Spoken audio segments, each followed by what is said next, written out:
Welcome to the Dork Forest. Jackie and her pals will never bore us. Shameless confessions about our obsession will make us laugh and smile. So let's explore the Dork Forest and dork out for a while.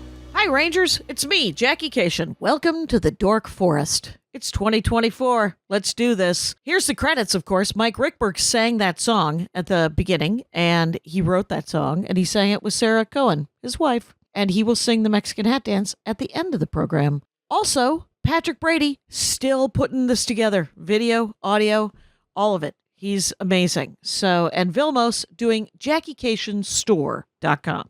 Squarespace is doing the regular Jackie Kashian page, and I'm thinking of moving the Dork Forest and dorkforest.com away from WordPress because it's driving me nuts. But those are the credits. But if you go to JackieKashian.com, you can get Dork Forest merch. You can get my stand-up merch. You can get my stand-up CDs and DVDs, which you'd have to have devices for those. You can also see videos and find out any number of things. I have another podcast called The Jackie and Laurie Show, but the Dork Forest is the flagship. 18th year. We're doing it, you guys. You can go to my Bandcamp or my YouTube for extra content. Please donate, is what I'm saying. It's 2024, and I think we've been in this long enough. Why don't you guys, everybody send me $100? That's what I'd like you to do. You can PayPal me. There's links all over the pages. You can Venmo me at Jackie Kashian. You can find me at a stand-up show and hand me a sweaty wad of 20s. Do something. But I love doing the show. I would love to make some money, is what I'd like to do. In other news, I'm sure there's more things that I should talk about, but I can't think of them. But let's listen to who's going to dork out about something, because that's my favorite part. Thanks for listening, you guys. You're all great. Let's get into the show. It's me again in my garage, and it's Jackie Kashian, and we're Rangers of the Dork Forest, and this is the Dork Forest, and this is the third episode I'm doing today, so I have to say all those words out loud. But we have a return guest who is a delight. You remember her from last time when it was community colleges, and we got so much good feedback. She's back to nerd out now about libraries. Anna Valenzuela, welcome back to the program. Oh my gosh, so happy to be here, Miss Jackie Kashian. Hello. Hello. We are friends. Hello, Dork Rangers. I adore you. And yes, we touched on this on the last episode. We talked a little bit about libraries, and you said we got to come back and talk about these libraries. About libraries. And then we'll have you on the third time to talk about the martial art that you do. You have an art that is martial. Yes. And I don't know if trumpets play behind you, but a martial air with a snare drum. I would love that. I think they might have some sort of drum playing in Japan. We don't know. There is hat dancing. Oh, there's hats? Oh, there's hats. Who doesn't want that? That's all right. Course correct my headphones. I love that. Here we are talking this time about libraries with Anna Valenzuela, by the way. May have spelled her name wrong on the community college episode. It's okay. We can go back in time. But Anna is spelled A-N-N-A. Valenzuela is V-A-L-E-N-Z-U-E-L-A. Yes. And AnnaValenzuela.com. And Anna V is funny on all the socials, right? Yes. On the TikTok and the Instagram and the whatnot. Yes. And the album. Yeah. Oh, go ahead. You got a new album. First album ever, right? First album. I did it. I finally did it. Thank God. Thank God. And the art is incredible. And I can't wait to see the video. That will come out separately later. Yes. But right now, available everywhere. Murder Puss is what it's called. Yes. And feel free to buy it. I know you'll stream it eventually, but you should throw $10 at the world and buy it for reals. And then she'll get a better kickback on that. Yeah, so, definitely. Yeah. All good. So, Anna Valenzuela, tell me, I love a library. I fucking love a library. I love a library. Do you have a favorite? I haven't been to the library in decades. Oh, so you're missing out. I was raised at a library. Essentially, I raised myself in the library system of South Milwaukee, Wisconsin. But I will say this, is that I've heard that they're incredible now. I follow the Milwaukee Public Library on Instagram. They are an incredible system, especially here in Los Angeles. And I apologize, this is going to be very LA centric. So get up on when this posts, get up on the Facebook pages, get on the threads, get on all the things and share your favorite local libraries. Right. Look into, see if they have all the stuff and all the cool. Yeah. Let's all get to I can't believe I don't have a library card. I mean, I do, but I haven't been it since I moved here. I just got a card and didn't go. I have one for the Los Angeles Public Library. Okay. That's the county. Then I have LA City. Okay. I have Burbank. Okay. And I have Glendale. So I have 4 different cards. And I mostly use them at work because we take, during my day job, I hang out with disabled folks and they have all kinds of cool services.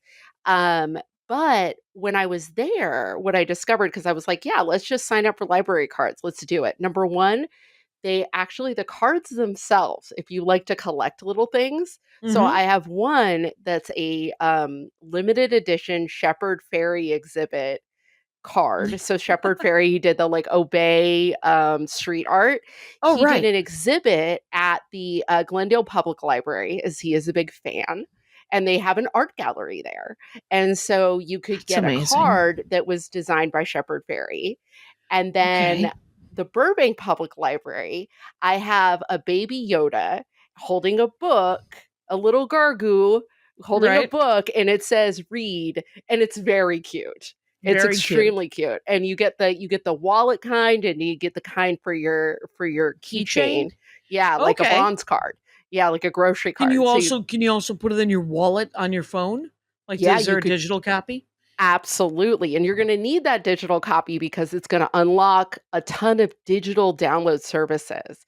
So, for example, how much money have you spent on downloading books and audiobooks in the last couple few years, do you think? Well, I have this to say. I share an account with my brother Philip. Okay. And he spends all the money. I occasionally use a free credit, so I haven't spent any. But books, I probably spend $600 a year. What if I told you could get those on your iPad for free? Most in the Kindle app or no? You can either do it on the Hoopla app or you could download the Kindle edition and put it in your Kindle app. Okay. So if you prefer the Kindle, which I do, because sometimes the Hoopla is a little weird, but they have a lot of different. So basically, a library card in LA, it unlocks a billion different things. It unlocks a free streaming service for movies and TV shows. Yes, it's called Canopy. It unlocks several like book and audiobook services. Right. Comic book services, manga, children's books, all kinds of stuff. I very rarely take out physical books. I mostly use it for the digital downloads when I'm using it. And so when you download when you access a movie, do you have to have an app on your TV to throw it to it? Or do you just have to watch it on your iPad or phone? They have a Canopy app for all of your streaming devices. So I have one on the Apple TV, which was clutch when I was going to community college and taking film classes, because then they had a lot of the movies that are like Criterion Collection stuff that's like not on Netflix and Hulu and that kind of stuff. Right. Older they would have it for free on Canopy. So that's a really cool service. And I think you get like 10 downloads a month, but that download could be like a whole series. Right. So so you can. Well, my friend Stefan goes to the South Milwaukee Public Library and gets VHS and DVDs. Yeah. Because you can. Mm-hmm. Yeah. And DVD copies, one of the things I have a friend, his name is Ian Shade, and he's a great little film critic and writer, and he talks a lot about how he prefers a physical copy. Like, he demanded some sort of physical swag for my album because in his mind, digital copies go away. So you can trade in for your digital copies, but they will go away at some point. So you need to have a digital copy if you're a true archivist of like film, television, music media. That's why I buy DVDs, is because I want a physical copy when they pull it off of Netflix, when they pull it off of, and here's the other thing. I own several DVDs that I have thus bought the digital copies of on Amazon, so that I don't have to wrestle out my DVD and put it in my DVD player. Right. But if I needed to, I could. If it was not available, it would be available. If I want to watch Midnight Run, I want to watch Midnight Run, whether Amazon has it for $2.99 or doesn't. And if you went to your local library, they might actually have Midnight Run. So they might be doing all the archiving for us. Right. They might, the physical copies. So it is. The library system is such a gift, right? And truly. they're in jeopardy all over the country. I know that the South Milwaukee Library was talking about closing, and I think that there was a great outcry, and they were like, well, we will then move some of the money to pay for that. And because it's just, it gets shunted aside in the budgeting. Right. Until they say, well, we're going to close it. And then everyone remembers how much they freaking love libraries. Yeah. Yeah. So, it's a place, it is, especially, and I'm sure in Milwaukee, it has, when it's both hot and cold, it's a warm place to be. Right. Here in California, it's a cool place to be because we have heat advisories. It's a place where you can get a lot of services. So the Glendale Public Library has, and this blew my mind. So we found out my grandma was having some dementia symptoms, and I mentioned at the library, I just mentioned it to a friend. A library worker walks over and says, we have a social worker who will help connect you to programs for people with memory loss. And we have kits that you can rent to take to that person to help them improve their memory and cognition. What? That's all available at the local library. And it's in concert with the USC system.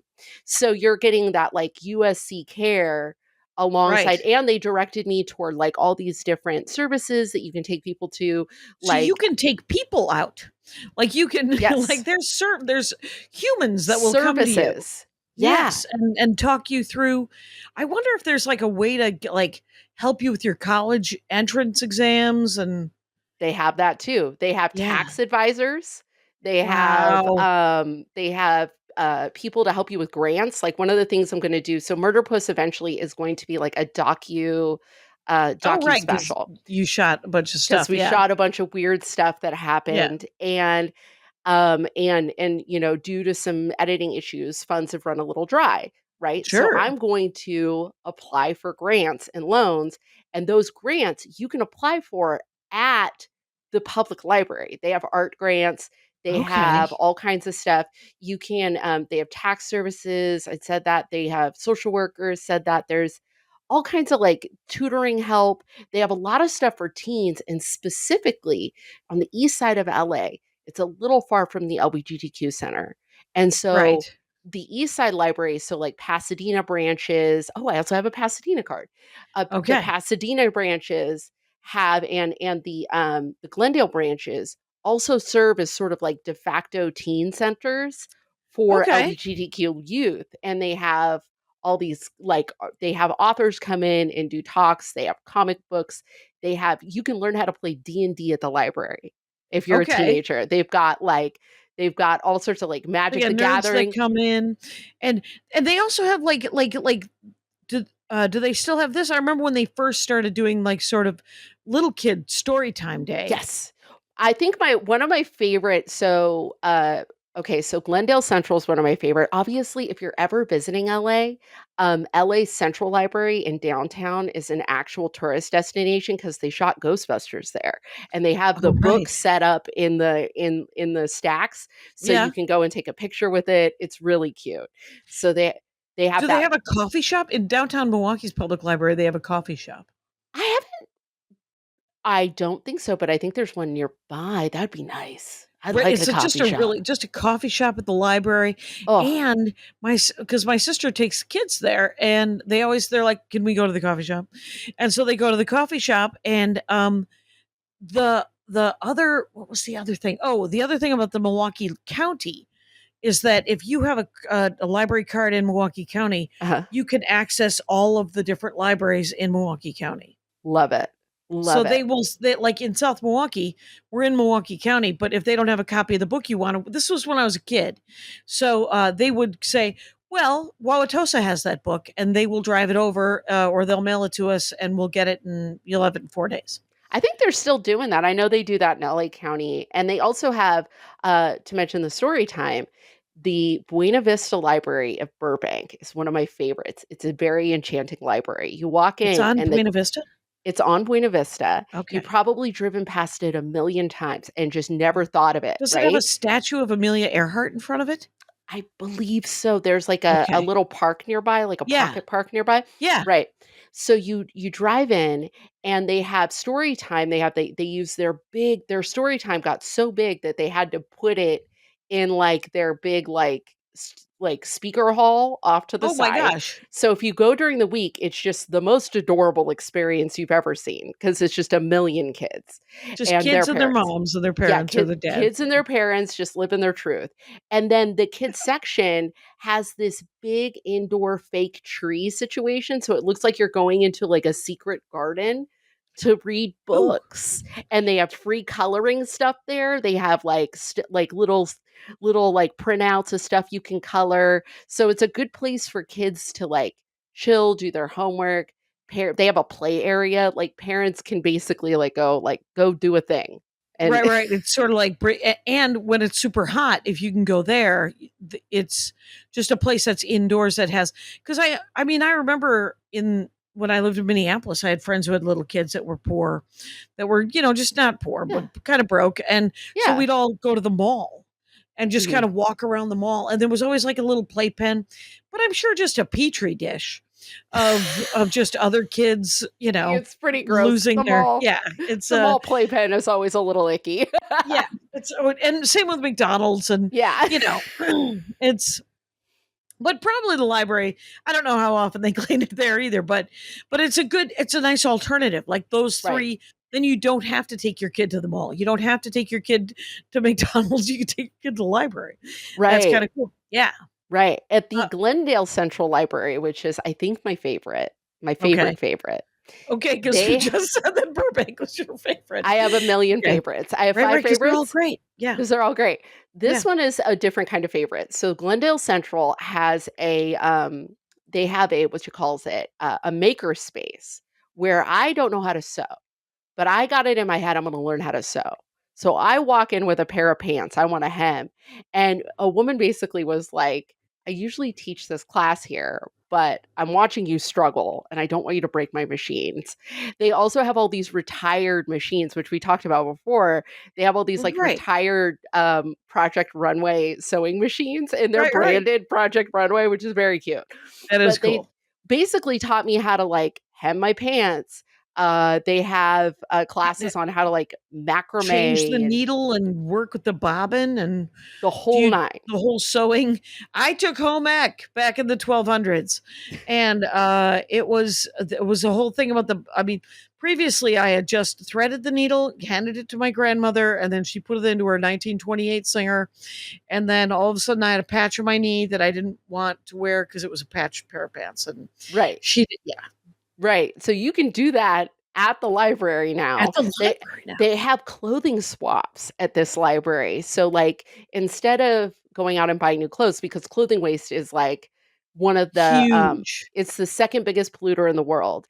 It's next to food waste, I bet. Yeah. So they have these big clothing swaps where people can come and you can bring all the stuff that you would have taken to the Goodwill or something. You can look around, you can take stuff, but ultimately kids and adults can walk away with entire wardrobes for absolutely free. Yeah. All at the library. And they do that about every 6 months. They do one of those. Do you need your library card for that? I don't think so. I think you could some just of this show stuff up. Sometimes I know that when I'm on the road and I need to print something, if I can't find a Kinko's, sometimes the library's right there and it's 10 cents. It's either free or a dime. Yeah. And it's amazing. And I know you told me this, and then I did I saw that Aldrin Aldrin was on the show, talked, I think, Pokemon. Yes. And he was talking about how they have 3D printers. Yes. They have 3D printers at pretty much With all plastic? the libraries. Yeah, with all this stuff. And classes on how to use them and somebody there who can show you how to use them, like at all times. That's amazing. It's so like cool. You can, right, because then I wonder, and is that one at the Glendale one or is that one at several? That's at the Glendale one. I think they also have one at Buena Vista. I know they have one at, now it's not my favorite, but they do have a podcasting space and a 3D printer room at Burbank Central, which is near the Burbank Town Center.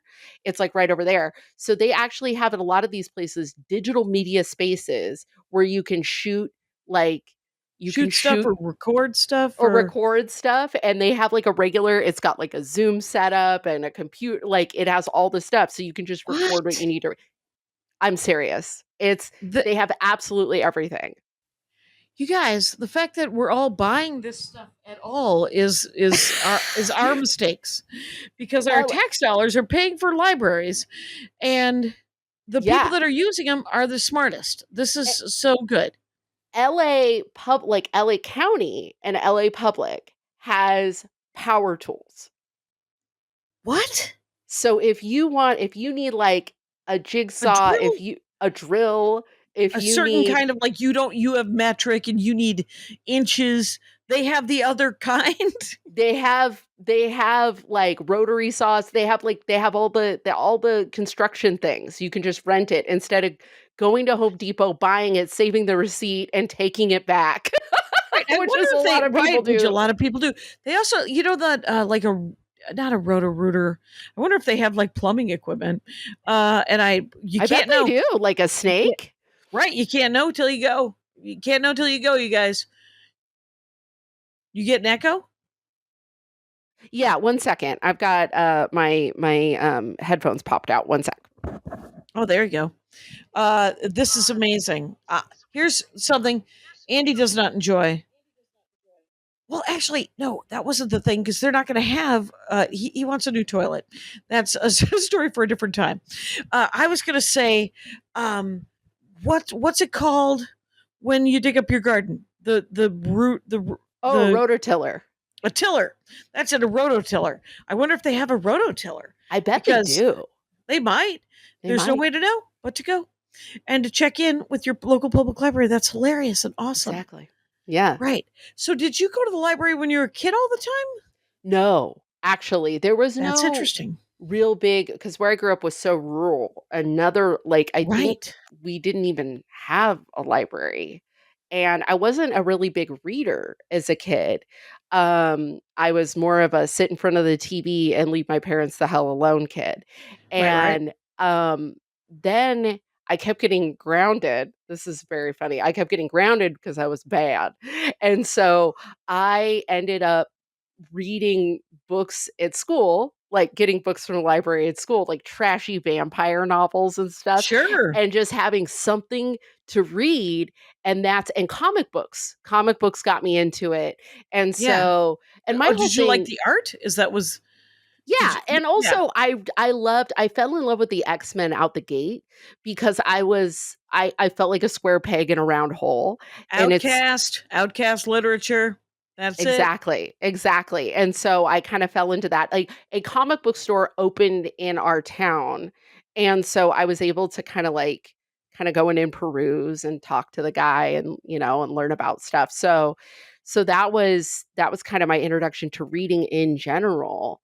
And then, and then probably like as I grew older, I just started, especially when I got clean too. When I got clean and sober, my brain would never shut up. So my sponsor told me, just read a book, and I was going broke on buying books, I suppose. On buying books, exactly. I was going broke because I was just chewing through them too quickly, and so knowing that I can go to the library, they have all these different resources. Now I actually save a ton of money on media, and I lost a book. I was in the Milwaukee airport where they had that used bookstore, and I got two trashy romance novels, just pure garbage.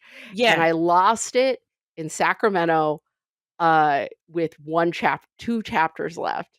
And I was like, I am not gonna buy this book at full price. There is no right, because you're goddamn not going way. to keep it. No. Right. It's a lot of romance novels, you don't keep them. No, you shouldn't. Everybody has like a stack of their favorites. If you read romance novels, you Okay. probably have anywhere between 20 to 100 that you're like, no, I'll reread that. It has a good sex scene. That one was kind of funny. These people were sweet. So that you like, Yeah. if you talk to old ladies throughout the decades, and when they die, you find my closet has a boat ton of romance novels.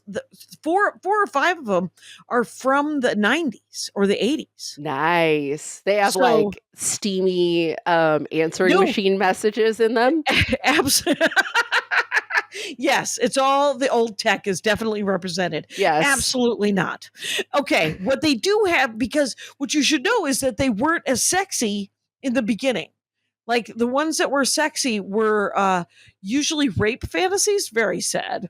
And then they sort of fixed that, and now there's a lot more sex in romance novels now, but it's all consensual, which is kind of hilarious. And it's as big a workaround as the rape for me. I'm just like, how am I going to get turned on by this? Not turned on by rape. Just kind of a little bored by is this okay? Is this okay? Is this okay? And, and then you just kind of, that's actually very funny. I might have to write that down. So the part where they sign forms in triplicate. It's just like consent, just get there. You're so close. And actually they have used it. A couple of the books have used the consent thing as sort of a foreplay kind of thing too, as well. Which is kind of fun.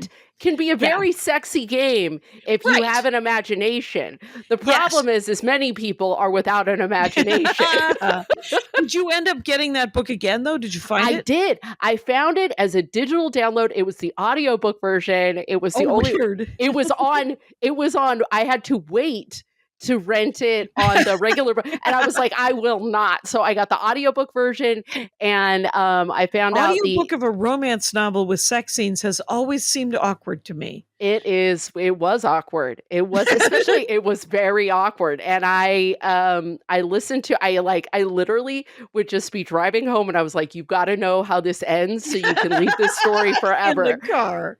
And then yeah, just hoping not to get pulled over, or get pulled over, just blast it, Oh my God, everyone needs so to know that the LA Public Library has provided me with an audiobook version of a romance novel about an alien hunter.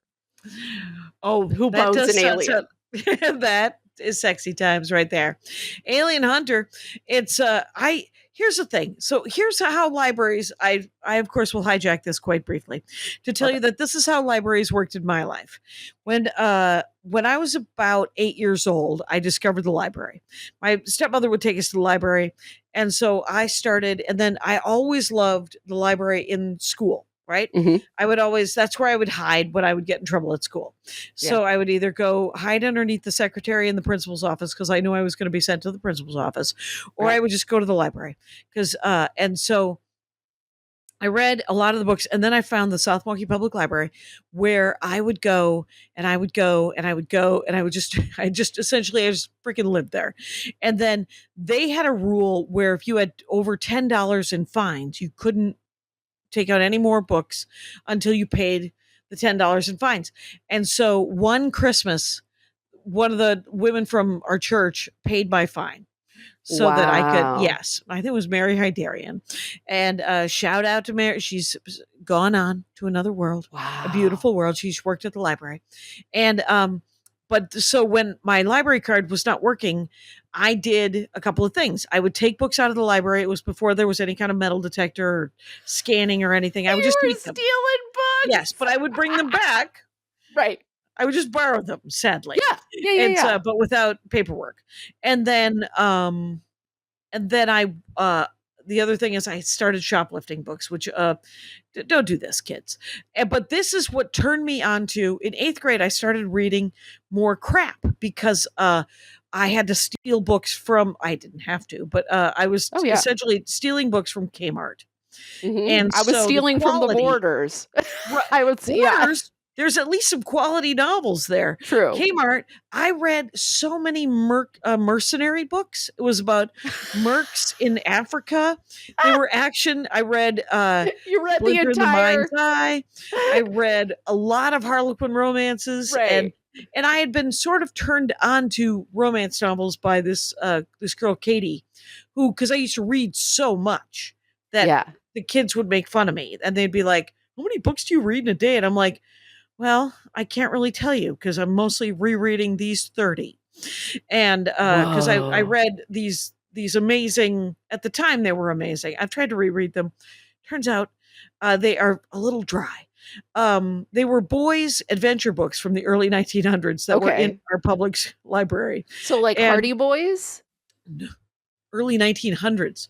So it was about the French and Indian War. It was about the Civil War. It was about World War I. And it was about the pioneers. And there was always a couple of brothers. There was a young teenage boy. It was always coming of age. They would meet like noble Native Americans that they were, and I read all of Louis L'Amour's novels. So you were reading like a guy in prison. That is, if you were reading all of Louis L'Amour's novels, you were reading like a man who's done a nickel. All right. And everybody's grandpa. Yeah. Your pinochle game is on point. You're good at spades. You know how to make prison spread. I want to know how the car's running. Yeah. So but here's what so I genuinely in the South Milwaukee Public Library ran out of crap that I wanted to read. The spinny racks. Yeah. Out of romance novels, out of I had not yet discovered mysteries. I had read all of the Hardy Boy books. Okay. But I hadn't discovered like sort of Sherlock Holmes and knockoffs of that variety. Right. And so I started taking 3 buses to downtown Milwaukee, to the downtown Milwaukee Public Library. Okay. Where they had all of the romance novels. And just so much, and a little more smutty or a little dirtier. And like Valley of the Dolls. I think I read Valley of the Dolls. My stepmother read like the things that got turned in the 70s. There were a lot of these several night series. The first big one was Roots. Yeah. And so Nancy, my stepmother, read Roots. And then she was like, what else we got here? Shogun? I'm going to read Shogun. Then she read the John Jake series. Okay. Then she would read these like epic generational historical fiction with a lot of soap opera beeswax in them. What was the cowboy version of that? So it was always like, Lonesome Dove. It was always like every summer it would be like Roots, Lonesome Dove. It would be they would just like play these epics like, and here's the history of America, and it's like some of it's awful and some of it's true, and we'll figure it out. Some of it isn't true at all. Some of it isn't. Yeah, exactly. Right. I mean, there was, and so the boys' books I read by Altschuler, which is the name of, and I just bought. I found them. They were 1950s reprints. They weren't originals, but they were like $15 a piece. And I thought I was getting a deal.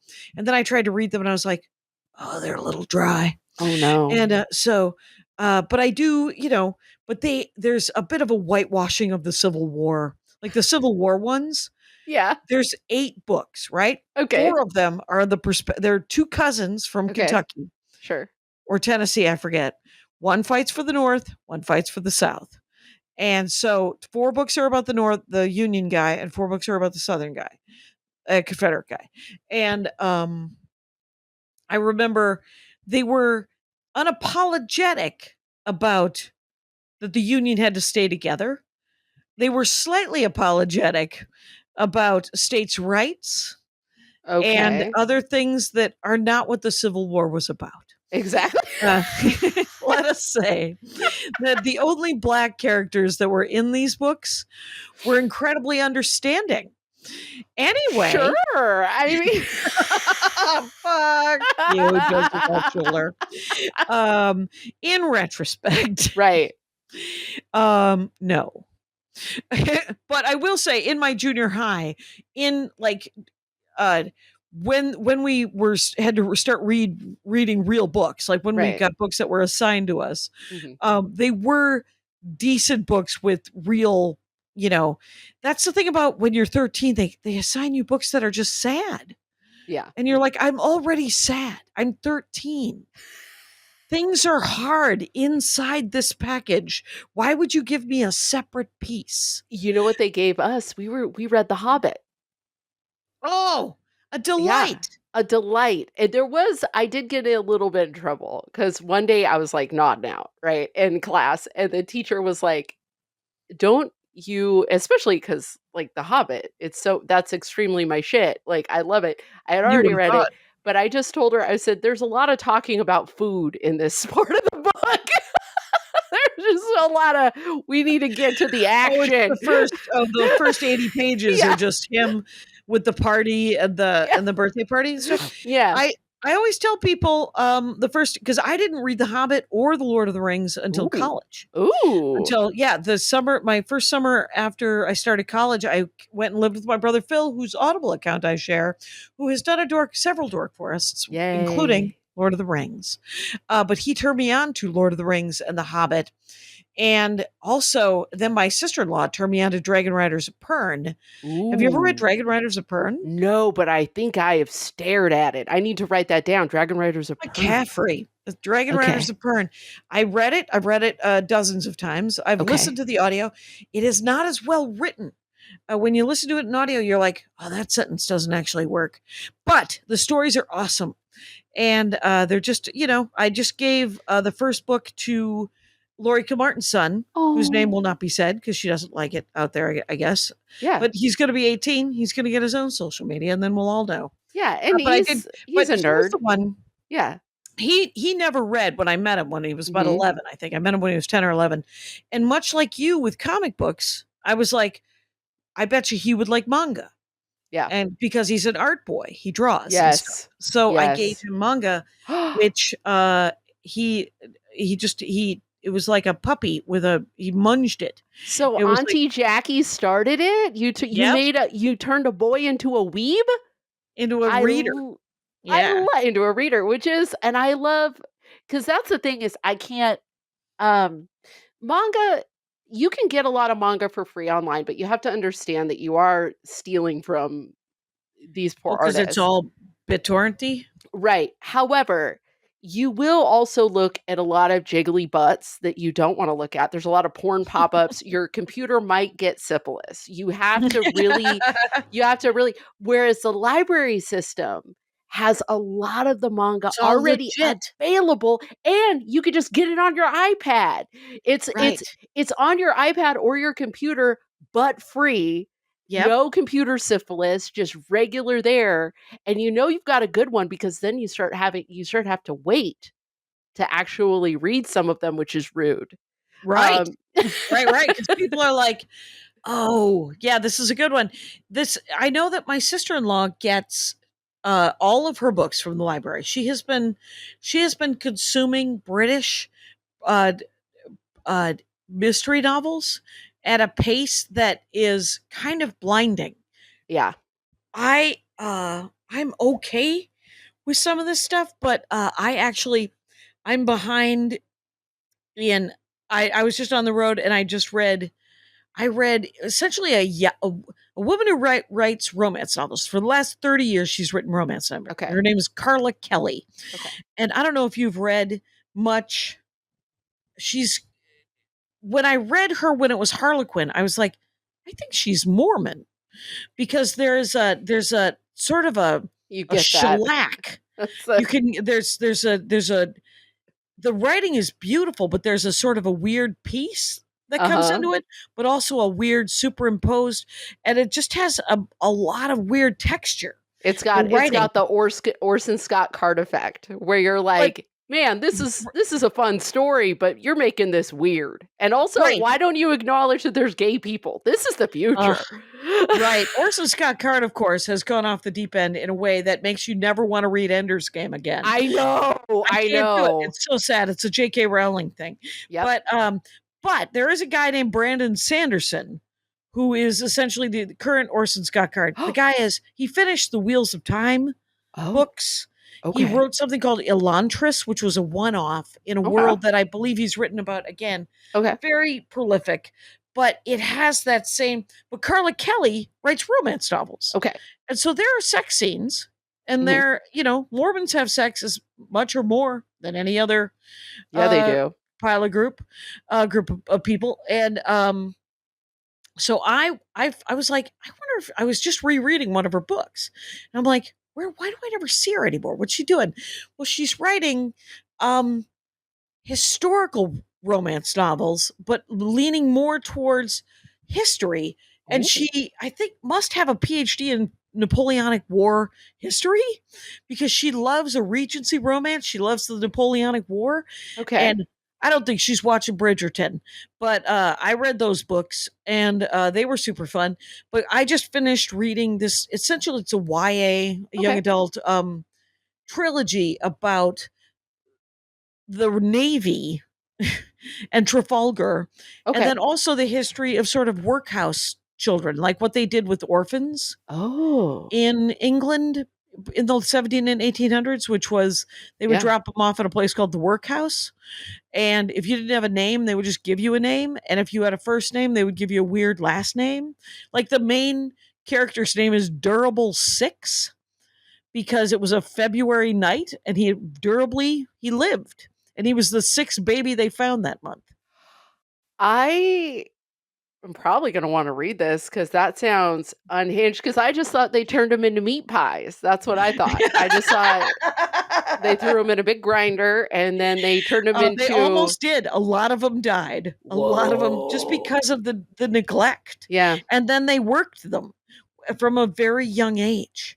So this is historical fiction. So this is about a school that was created so that you could turn workhouse boys into sailors for the Royal Navy.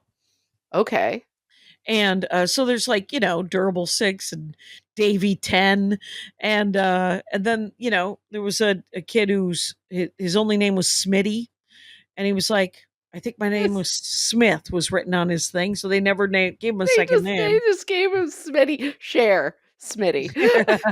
That sounds like an open mic list. You know what I mean? That sounds like... Oh, you just sign up using your nickname? Yeah. Yeah. It was a little bit of that. So, but I mean, the thing is books and libraries they literally just saved my life. Yeah. And so I love that they've gone into this digital age and tools and people. Yeah, you can. So one of my things that I do at my day job where I'm like hanging out with disabled folk is I have a bunch of guys that are Armenian speaking, like 80% Armenian speaking, and welcome to Los Angeles. Exactly. So they have a free version of Duolingo called Mango, and it has more languages than Duolingo has. Duolingo does not have Armenian to English. So I went on to Mango, and about once a week we sit down and we do it's English lessons, but they think they're teaching me Armenian.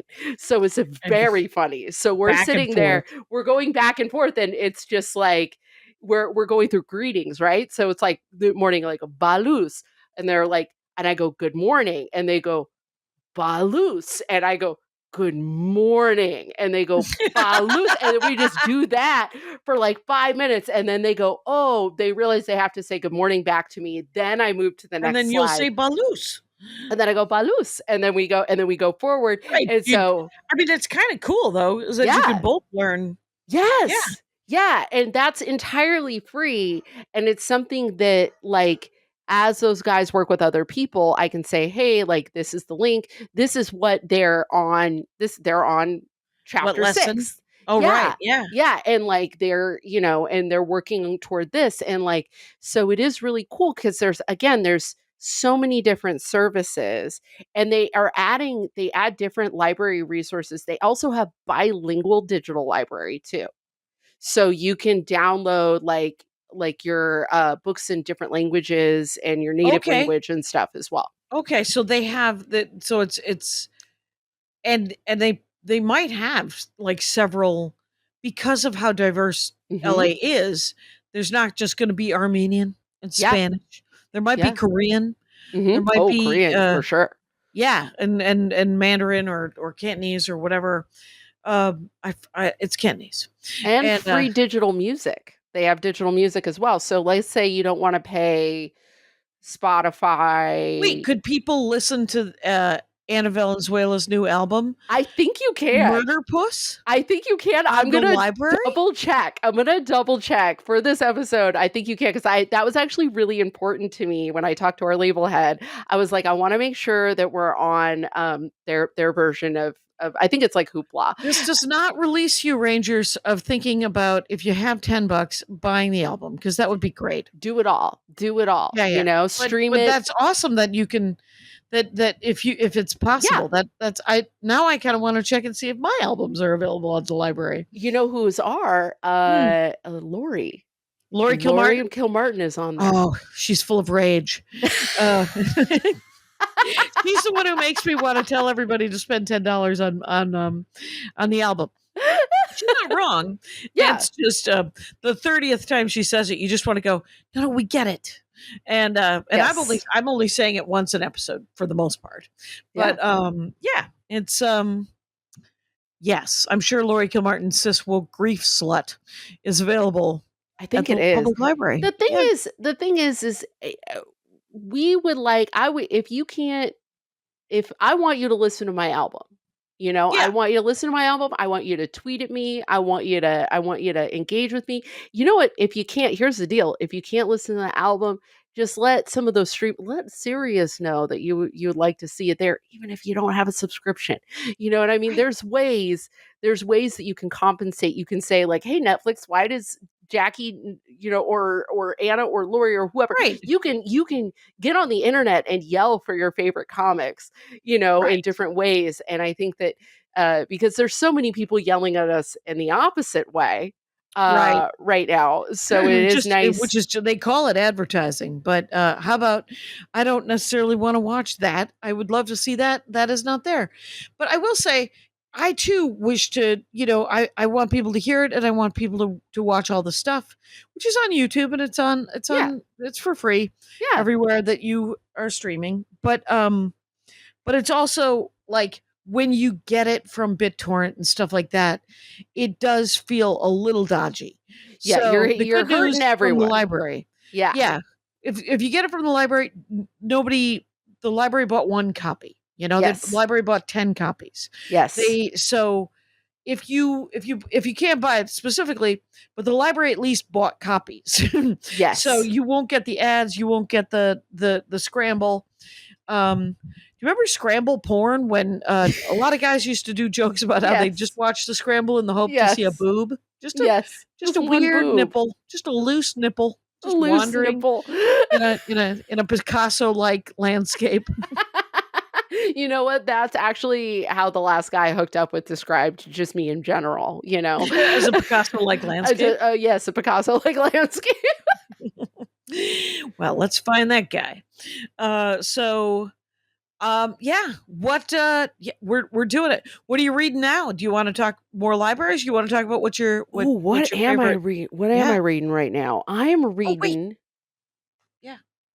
Here's the book. Here's book number 2. Aha! Yeah! It's Wow. called The Unlikely Spy Catchers. It's the St. Brendan series by Carla Kelly. There it is. It looks like a romance novel, mostly because it is. But it's also actually a YA kind of, because there's the sexy times isn't too sexy. I'm going to grab I'm working on the second book from the Milwaukee airport. 1 second. She's going to go get it. Taking a quick break here, you guys. I'm talking with Anna Valenzuela. Okay. Valenzuela. It's Anna V is funny on all the things. On Anna all the N things. and A. Yes. It'll be This in the one notes. is called Dark Lover. Oh, it's so bad. And it's a novel from the Black Dagger Brotherhood, and it's by J.R. Ward. And it is he running for vice president?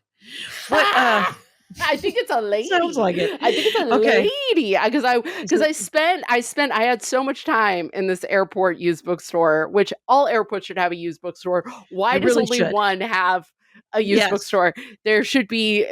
It's basically like the take a book, leave a book, like the pocket library thing. Which that's another thing. If you have the means to have one of them little library boxes in front of your house, God bless you. Because I've pulled several books out of those things. I love it. Maria does a joke about that. She's like, "Have you ever been Dan Browned?" She's like, "Throw out your own trash."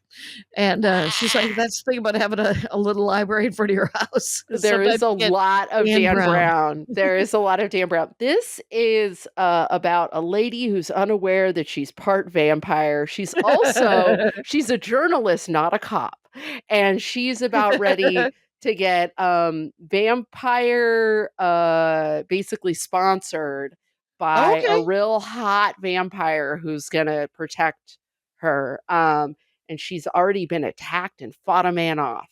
So and has she written about it? Is she published as a journalist? I think so. I would hope. Or was that the conceit to get her to go into the dark streets to find her, and then all of a sudden she finds out she's part vampire? We're not there yet. We're getting there. It's been a busy month. But yeah, it's especially because I have the bad habit of I'm a read before bed reader, so the screens can shut off. I can't read a vampire before bed. That's too much. Is it scary? No. This vampire isn't scary.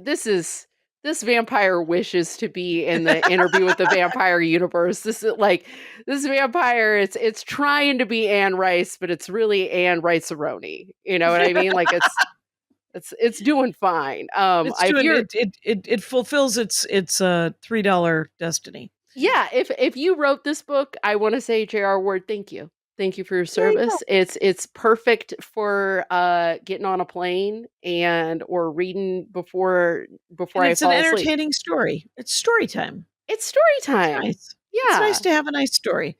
I do like I was just reading something, and there was the commitment to story that I really enjoyed. That just talked about the because I do read, I've read the classics. I read beautifully written things. I even read some nonfiction, but I read a fair amount of quickly written, like to make a living in romance novels. You have to turn and burn a year. Yes. Yeah. Yes. And most of them have day jobs. Yes. So so I think that it's but it's important. One of my albums, I think it was Staycation, but it was I had a joke about, and I refer to it as poorly written, and I regret that. Yeah, because have I written a book? I have not. No. And I reread the woman who I said was poorly written. I have all of her books almost, and I've reread almost all of them. So why such a chump? Why am I doing that? I think there is a tendency in literature to be a bit classist, where in the same way that like we assume that classical music is just better, but there's got to be some really bad classical music. You know what I mean? Like it has to exist. I will say science fiction became literature in the last 30 years. When they started putting on airs and calling themselves speculative fiction. I see you at what I see you. All right. Yeah. That is just a sci-fi novel. I got in a full-on argument in a community college class over that. I was like, what makes that book any more fancy than this book over here? And he's like, Anna, it's speculative fiction. It's a weird hill to die on. And basically, that's what he was like, I'm going to need you to chill out. I was like, quoting anime. He's like, you need to relax. Right. And I will say this, though. Since Bridgerton became a hit, romance novels, they have genuinely changed the size of the books and the covers of the books. Yeah, now they're the fancy size. The size that's like 15. Size. Yes, the $15 size. Yeah, they're trade sizes as opposed to mass paperback sizes. Don't give up your mass paperback sizes. You hear me? This is the perfect size of a book. This is what I need. That's what I need. And with romance novels, I often judge a book by its cover. Yes. So I'm just like, yeah, I want to watch those two make out in my head. With a weird story of how they didn't get along, but they really got along. They haven't seen each other in a million years. They they see each other too much, and they've just discovered whatever. And then you look at my own romance, and it could not have been more clinical. I am not a particularly romantic person in real life. I am very much pragmatic, and so, but I do love romance novels. I actually would love you to write a romance novel. I have always wanted to write. You know what I want to write, though? I want to write the Galaxy Quest of romance novels, where it is both satire and fulfills exactly everything that is needed in a romance novel. You know how Galaxy Quest is a Star Trek novel? Yes. But is also a satire of Star Trek. Yes. Or, oh God, John Scalzi wrote, he won a award. Red Shirts. Red Shirts. Yes, exactly. Yes. Yeah. John Scalzi's been on the Dork Forest. I know. He talked about photography. Well, if you're listening, sir, I want to tell you, Old Man's War got me through the pandemic. I burned through that series like it was my goddamn job. Awesome. And then I reread it. There you go. Because I was like, what? And I describe it to people. What if Orson Scott Card wasn't a creep? That's what I call the Old Man's War series. That's neat. Yeah, I'm sure John Scalzi would love to hear that. Yeah. Because I'm sure he read Orson Scott Card and then was like, now why would you say out loud what a freaking creep you are? Yeah, because I was enjoying those books. Exactly. I also because I read the Masters series, the one about the magical realism with the alternate history. I'm losing my headphones. Yes, I know what you're talking about. I have not read that one. My ex read that one. We had all the books in the house. It's the yes. Yeah. It's like, it's okay. Everyone shouldn't read it anyway because it didn't end well. I heard it bad. Fell apart in the end. First three were good, and I wouldn't give them a dime if I ran into them. So I have a question. Does romance in a series struggle from the same landing the spaceship issues or landing the dragon that sci-fi suffers from? Because I do find that it is hard to stick the landing at times. Well, like all series, in my opinion, some of the books in the series are better than others. Sure. Lisa Kleypas is the one who I do that the tantric sex joke. That's the name of the author. Lisa Kleypas, Kleypas. Okay. And Lorraine Newman, she saw that bit and she was like, could you suggest I've never read a romance novel. And I was like, well, I'm not going to suggest Lisa Kleypas. That's an advanced romance novel. You want to start a romance novel, I'm going to suggest for you Stephanie Lauren's the Duke series, the Sinister series, Cynster. Okay. That's quite nice. But some of the books are better than other of the books. Okay. Or all of them are good and some of them are great. Like there is, and this isn't a romance novel except for that it's a space opera, right? It's sort of like Star Wars. You got me. Okay. Lois McMaster Bujold wrote a space opera series. She's from Minnesota. And it's called the Vorkosigan series. Her sword and sorcery fantasy stuff is pretty good too. I haven't read enough of that actually, and that's really what she's concentrated on now. But the Vorkosigan series is actually great. And the first two books are collected in something called Cordelia's Honor. Cordelia's Honor. I would recommend you read it. Okay. And the Dragon Riders of Pern, I would do, I think the first one, it isn't called Dragon's Flight. It might be called Dragon's Flight. I almost got that at the airport. Yeah. I swear. Okay. Oh, it's great. Okay. Cordelia's Honor, and then Dragon Riders. I recommend the same 3 series every 10 episodes. So Rangers, and then Todd Mason likes to email me and go, "You like this, so why don't you read?" And then he sends me a list of a dozen series, and it's very sweet. And I occasionally read one of them, and I always enjoy them. Rangers, hear me out. How many of you started book club? Do you guys have a digital book club going? Oh, we tried to do a Goodreads. It didn't take. Yeah, I don't. I think sometimes Rangers of the Dork Forest are a collection of loners, and so we're doing what we can. We're doing just fine. Okay. And then my favorite science fiction, time travel and immortality, things I usually don't enjoy. I hate that. This woman's books are the best. Okay. And her name is Kage Baker. Kage Baker. Kage Baker. Now, I the will company say, series. Yes. Okay. So Kage Baker, I've actually looked up in the LA Public Library system.